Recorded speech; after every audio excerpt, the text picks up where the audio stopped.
Hola, buen día. Bienvenidos a otro episodio de Crónicas de Mabro. En esta ocasión no contaremos una leyenda. Esta crónica es algo real, algo de nuestro mundo, algo que sucedió en nuestra historia. Hablaremos de El asesino del Zodiaco. La crónica del asesino del Zodiaco es uno de los relatos más inquietantes y espeluznantes de la criminología estadounidense. Los crímenes del Zodiaco, ocurridos entre finales de la década de 1960 y principios de 1970, se convirtieron en un mito oscuro y un enigma sin resolver que aterró a la población del área de la bahía de San Francisco. Aunque sus asesinatos confirmados suman en total 5, se sospecha que el Zodiaco fue responsable de muchas muertes más. Su arrogancia y esa sed de que lo notaran entre los demás lo llevaron a burlarse de las autoridades, de los periodistas y de la sociedad misma, a través de cartas crípticas y mensajes codificados. Pero, ¿quién era realmente el asesino del Zodiaco? Era una noche fría y oscura, el 20 de noviembre de 1968, en Vallejo, California, cuando dos adolescentes, Betty Lou y David Faraday, decidieron ir en coche a un lugar apartado, conocido como Lover's Lane. Estaban disfrutando de su compañía, ajenos al hecho de que un depredador acechaba en la oscuridad. A las 10:15 p.m., el coche de los jóvenes se detuvo en una carretera rural solitaria. No se dieron cuenta de que un segundo automóvil con las luces apagadas se acercaba lentamente. El conductor de aquel vehículo misterioso salió armado. El miedo debió apoderarse de David y de Betty cuando se enfrentaron al cañón de una pistola. Sin decir palabra, el asesino disparó contra David, quien falleció casi instantáneamente. Betty Lou intentó escapar, pero fue alcanzada por 5 disparos en la espalda. Sus cuerpos quedaron tendidos en la oscuridad, mientras el asesino se desvanecía en la negrura de la noche.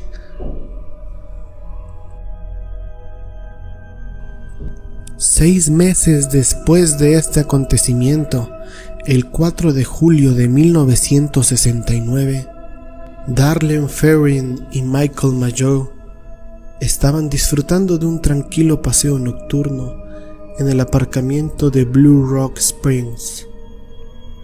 No imaginaban que esa noche serían víctimas del mismo asesino. A la 1 a.m., un vehículo se estacionó detrás de ellos. Al principio pensaron que era la policía, pero la figura que emergió del automóvil desenfundó una linterna que cegó a la pareja y sin más comenzó a disparar. Darlene se desvaneció en el acto, mientras que Michael, gravemente herido, sobrevivió milagrosamente para describir al atacante como un hombre corpulento con un rostro sin sentimiento. Ese mismo día, la policía de Vallejo recibió una llamada inquietante. Una voz calmada pero perturbadora confesó el asesinato y también el de los jóvenes de la Navidad anterior. Soy yo, quien mató a esos chicos el año pasado. Adiós. La llamada fue rastreada a una cabina telefónica, pero cuando llegaron los agentes, el responsable ya había desaparecido. Este fue el primer contacto directo del asesino del Zodíaco con las autoridades, y solo sería el comienzo de un juego macabro. Justo un mes más tarde, el 1 de agosto de 1969, 3 periódicos de la región de la Bahía de San Francisco recibieron cartas escritas a mano.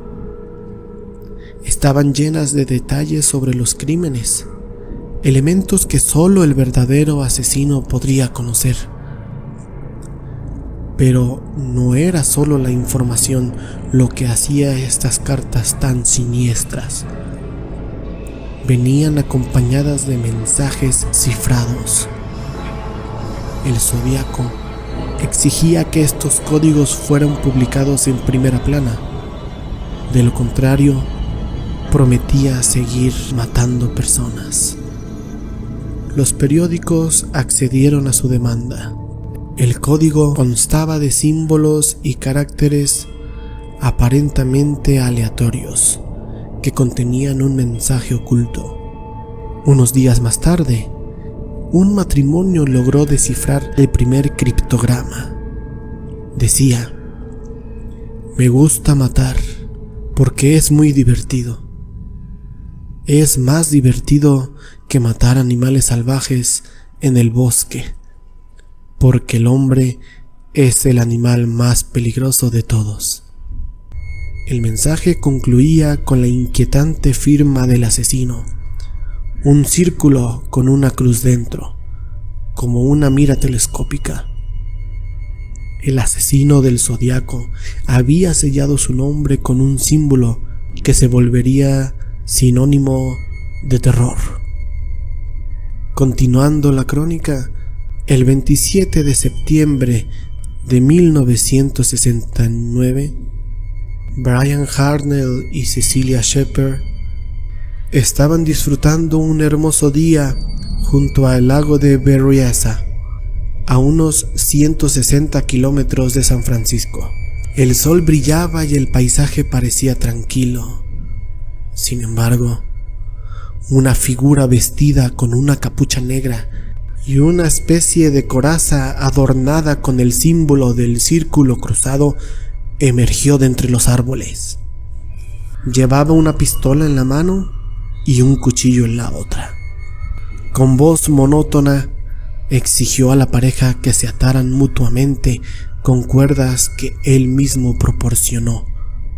Después de inmovilizarlos, el asesino apuñaló brutalmente a Brian 6 veces y a Cecilia 10.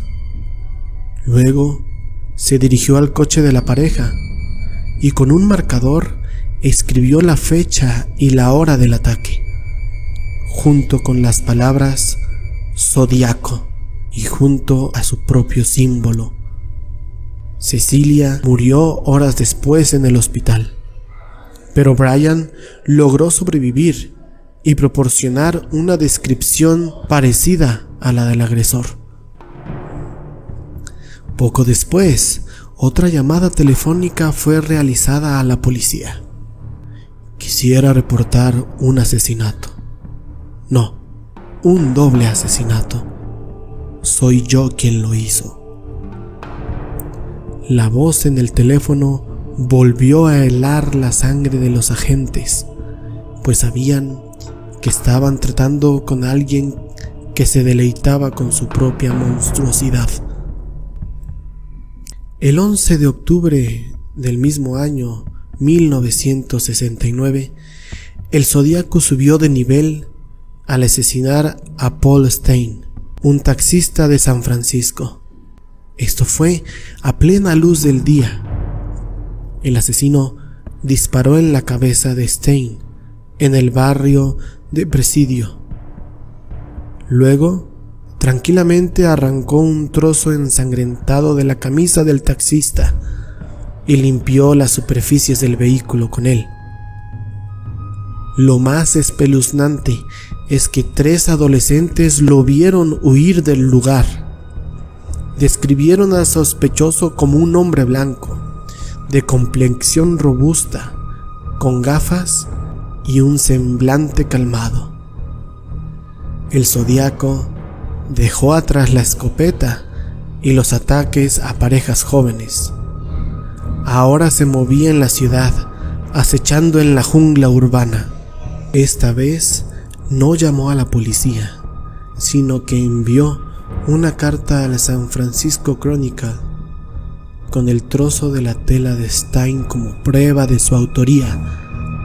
En ella amenazó con atacar a un autobús escolar de niños. Decía: voy a disparar a las llantas y mataré a los niños cuando bajen. En ese momento, la ciudad entró en pánico. A medida que los crímenes del Zodíaco avanzaban, sus cartas se volvieron cada vez más extrañas y confusas.